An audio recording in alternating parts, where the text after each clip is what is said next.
বাংলাদেশে যদি নামাজ কায়েম হয় 18 কোটি মানুষ নামাজ পড়বে, আপনি একটা ভোট দিয়ে 18 কোটি মানুষের নামাজের সওয়াব, একটা ভোট দিয়ে 18 কোটি মানুষের নামাজের সওয়াব। আজকে আপনি যদি হাত পাখা পূর্তিকে ভোট দেন, তাহলে ভোটটা পাবে আল্লাহর নবী।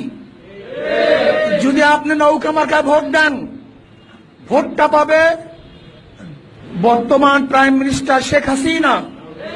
আপনি যদি ধানের শীষে ভোট দেন, তাহলে ভোটটা পাবে খালেদা জিয়া। আপনি যদি অন্য পূর্তিকে ভোট দেন, ভোট পাবে তাদের নেতা। আর আপনি যদি হাত পাকায় ভোট দেন, হাত পাকায় ভোট দিলে ভোট পাবে ইসলাম এবং আল্লাহর নবী। আজকে টিকিট দিছি কয়জনের হাত জাগান? জান্নাতের টিকিট পাইছেন কে কে? হাত জাগান, তরুণরা হাত জাগাও। বিশ্বনবীর কোনো অক্ষর জ্ঞান ছিল না। কেন জানতেন না? আল্লাহ ওনাকে শিখাননি। 25 বছরে বিশ্বনবী বিয়ে করলেন 40 বছরের এক বুড়ি মহিলাকে। বিয়ে করেছেন সাইয়্যিদাতুনা খাদিজাকে, ওনার বয়স ছিল 40। আগে 2 বার তালাক খাইছে, অনেকগুলো বাচ্চা জন্ম দিয়ে প্রৌঢ়া একটা নারী ছিল। এই মহিলাকে বিয়ে করলেন বিশ্বনবী মুহাম্মদ। তাগড়া যুবক বিয়ে করলেন 40 বছরের এক মহিলা। তাও এমন যদি হয়তো এই মহিলাটার বিয়ে হয় না, ইনট্যাক্ট মহিলা, তাও তো না, ভার্জিন না, উইডো, বিধবা, আরমালা। বিশ্বনবীর তো তেমন কোনো উপার্জনই ছিল না। মা খাদিজার উপার্জন দিয়ে বিশ্বনবী চলেছেন। শোনেন, আল্লাহ হালাই কোরআন পড়াইছে নবীর উপরে। নবী হালাই সাহাবাদের মধ্যে বয়ান দিয়ে গেছে, লাগে আমরাও হালাই বয়ান দিয়ে যাইতাছি হালাই। আলী রাদিয়াল্লাহু তাআলা আনহু মদ খায়া নামাজে দাঁড়াইছে। মাগরিবের সালাতের ইমামতি করতে যে সূরাতুল কাফিরুন লা আ'বুদু মা তা'বুদুনের জায়গায় ভুলে মাতলামি করতে করতে পড়তে শুরু করছে আ'বুদু মা তা'বুদুন। লা বাদ দিয়ে দিছে। লা আ'বুদু মা তা'বুদুনের অর্থ হলো, ও কাফির মুশরিকরা, তোমরা যেই মূর্তির পূজা করো আমরা ওইটার পূজা করি। কিন্তু উনি যেটা পড়ছে আ'বুদু মা তা'বুদুন, এর অর্থ হয়ে গেছে তোমরা যেটার পূজা করো আমরা ওইটার পূজা করি। ভেজাল আছে না নাই? কারণ উনি কি পড়তেছে উনি জানে। উনি তো মাতলামি, মদের ঘোর, মাতলামের ঘোর কাটে নাই। সবাই যে বিশ্বনবীর বললেন, দেখেন আপনার মেয়ের জামাই করছে কি।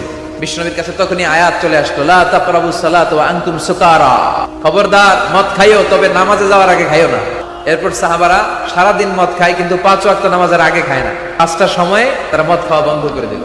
এরপর আস্তে আস্তে যখন মদ খাওয়া বন্ধ করতে অভ্যস্ত হতে শুরু করেছে, আল্লাহ আয়াত নাযিল করলেন, ইন্নামাল খামরু ওয়াল মাইসিরু ওয়াল আনসাবু ওয়াল আজলামু রিজসুম মিন আমালি শাইতানি ফাজতানিবু। চিরকালের জন্য এই কথা বললে আল্লাহ মদকে হারাম করে দিলেন। সুবহানাল্লাহ পড়ে।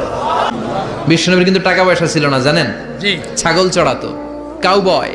মা মিন নাবিয়্যিন ইল্লা রাআল গানাম, ছাগল চড়াতেন। এরপরে খাদিজাতুল কুবরার স্টাফ হিসেবে, কর্মচারী হিসেবে ক্যারিয়ার শুরু করলেন।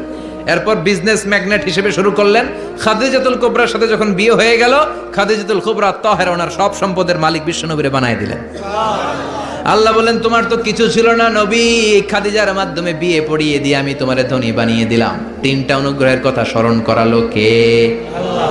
3টা অনুগ্রহের কথা স্মরণ করে। নবীর এই বুকটা ছিল উঁচু, পেটটা ছিল চাপা, 6 প্যাক। কয় প্যাক? আপনাকে কয় প্যাক? আমার কয় প্যাক? বিশ্বনবী 6 প্যাক। তবে শেষকালে একটু গায়ে গোশত বেড়ে গিয়েছিল, কিন্তু ইয়াং অবস্থায় 6 প্যাক। এই মুরাদনগরে জিমনেশিয়াম নাই? আছে। ইয়াং ছেলেরা দেখবেন তারা ডায়েট করে। মসজিদে যদি কোরআন তেলাওয়াত করা যায়, মসজিদে যদি আল্লাহু আকবার তাকবীর বলা যায়, মসজিদে যদি সুবহানাল্লাহ আলহামদুলিল্লাহ বলা যায়, মসজিদে যদি কোরআনের বিধান কোরআনের তিলাওয়াত করা যায়, মসজিদে রাজনীতি যদি না করা যায়, মসজিদে কোরআন তেলাওয়াত চলবে না। আর যদি কোরআন তেলাওয়াত হয়, মসজিদে রাজনীতি হবে ইনশাআল্লাহ। শুধু কোরআন না, এটা একটা ভুল।